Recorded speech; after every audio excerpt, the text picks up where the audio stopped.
What's up, everybody? It's episode 7 of She-Hulk, new MCU show. New? I guess newest. The newest show.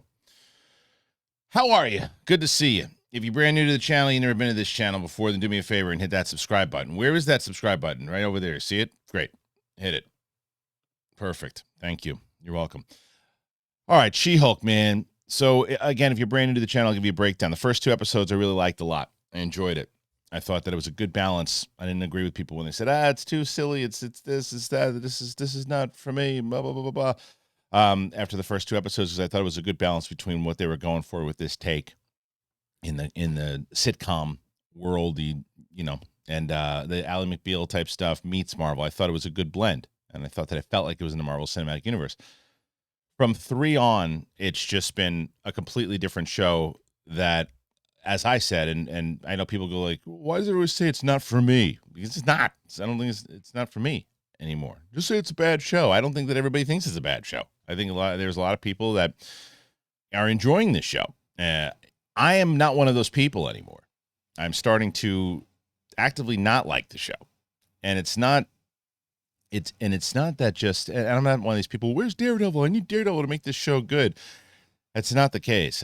It's a matter of where the tone is just shifting completely, and it's starting to have that same issue that I was worried about when I saw the initial trailers that the Thor: Love and Thunder had for me. It's just, and I say this, and I'm sure, and people always write, none of the characters feel real to me. And your answer is going to be, well, it's superheroes. They're not supposed to feel real. Well, then why does Iron Man or Captain Marvel or Ms. Marvel, why do those characters feel real to me inside of this world?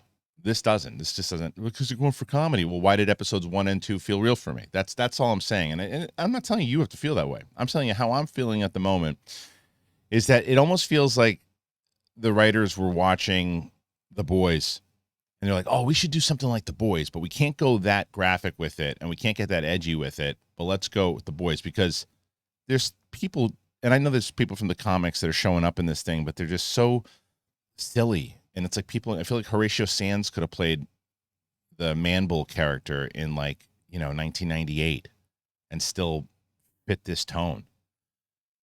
I will say this episode to me was better than the previous 2. I thought that it was starting to go in. I was like, oh, maybe they're going to start tying back into the Marvel mission inside of this, still keeping the tone. And it turns into a therapy session, and with the most predictable reveal ever. Who saw Josh being a bad guy? Except everyone. It's like that was set up from the beginning. And I'm like, maybe they're gonna trick us. Maybe maybe he gets kidnapped. Maybe he gets kidnapped, and this whole thing. She has this whole breakthrough on this guy that he ghosted her, but he didn't ghost her. He got kidnapped by these humps that are trying to drug her, but no, he's the one who drugs her. Everybody knew that. Everybody knew it. He looks like a good guy. He's there because he likes Jen. So of course he's a scumbag, because they had to hammer down that no one likes Jen. And I get it. I get that this is the episode that she's got to break through, and that's the whole point of it. And it's this unruly group that gets her. And I still think that could have been done in the same way, just not. It just feels like a sitcom. That's what it's supposed to be. I know.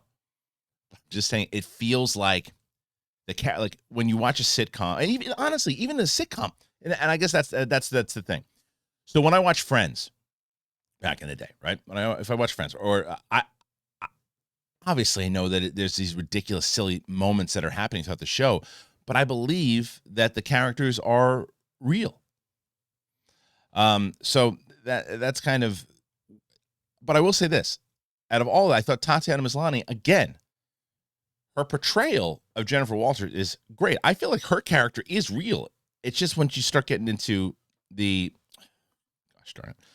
once you start getting into these things, though, like you start with this guy, and this part of the relationship I thought was great. You start out, they're having these great dates, they're going out, they're doing these things, they have this romantic moment.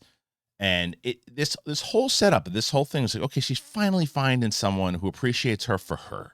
And this was a sweet moment. I thought they played it real nice, and it was in the vein of the room. And this part to me was, and this is why I said I was like, okay, this episode's working for me. Because and then the guy doesn't call her back. I'm like, okay, let's see what happens. Maybe he got kidnapped. And then she's got to go and she's got to find Blonsky. I'm all right. We're tying back into what we did here in episode 3 or whatever it was. And I should say there was a lot of was it 2? No, it was 2. It was 2. And so and I love and anytime Tim Roth is on, and I'm glad that they didn't go with him being bad and trying to sneak out, and it's just and maybe down the line he does. I don't know, but either way. And I like the idea. Again, there's a lot inside of this episode that I dug, where I think that the idea that he's trying to help people inside of his little ranch, and the parole officer's like, get me out of here. This guy's a freaking weirdo. I'm gone. Like I said, there are things inside of it. I'm like, this is great. And because that tone to me fit. And then this happens. These two assholes show up, and I'll say again, nothing against the actors. They were told to do what they're going to do, and it's just, this to me feels like this was some of the stuff that I didn't like in Hawkeye. It was a lot of the stuff I didn't like in Love and Thunder. It feels like everybody now has superpowers, and I know that in the world of the comics, I guess Man-Bull is a real thing. Winston sent me a picture this morning. I guess he's part of Daredevil's crew, or I don't know, fighting. I don't know what, something to do with Daredevil. I was like, but it doesn't change the fact of the way that they were, like, they seem like they were at a costume party, and like it's like, it just doesn't, I don't know. I was like, okay, we're back to this. This is where the tone shifted again for me. I was on board. It shifted. She, though, is like, I'm like, okay, let's stick with what she's doing. And she's bummed out that Josh isn't calling her. She's trying to figure it out.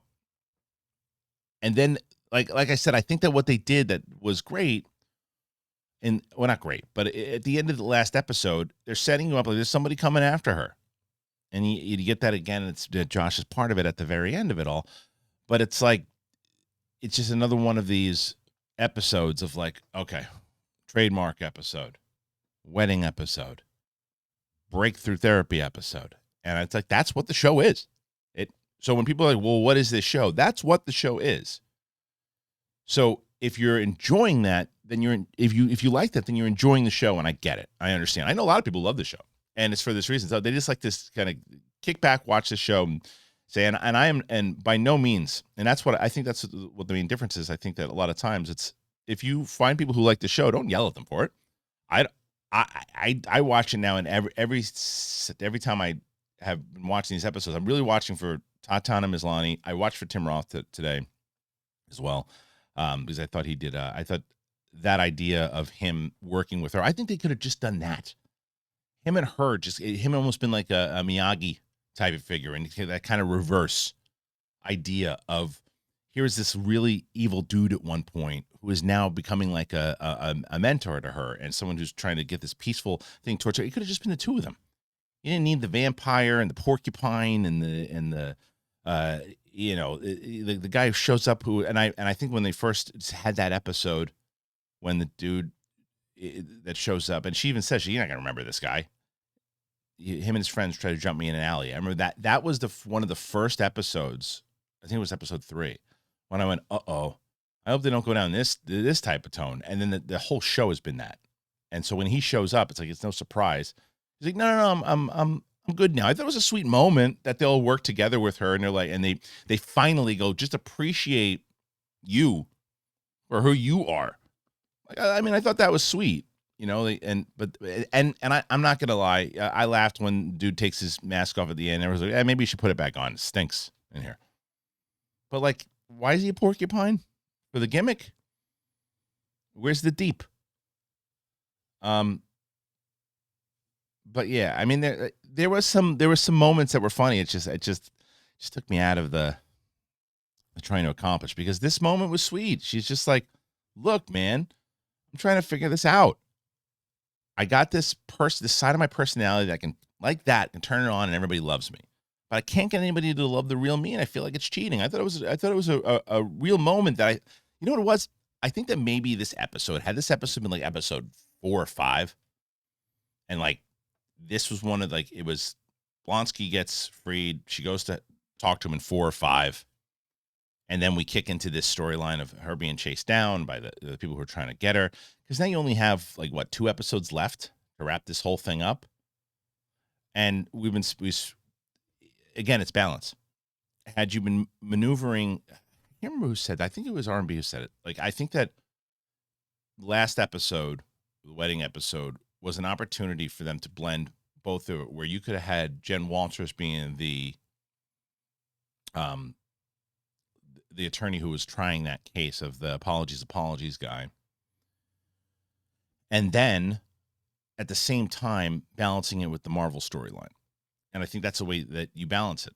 Whereas they're just throwing in the little through line for the Marvel storyline is all about, like in snippets. And it should be, I shouldn't say it should be. I would prefer it to be for my enjoyment on it. But that's not the direction that they're going. Anyway, it's my thoughts. It's again, this one out of the last three was probably the better out of the three. It's just the tone's not. I'm sorry, and people don't like when you say this, but the tone's not for me.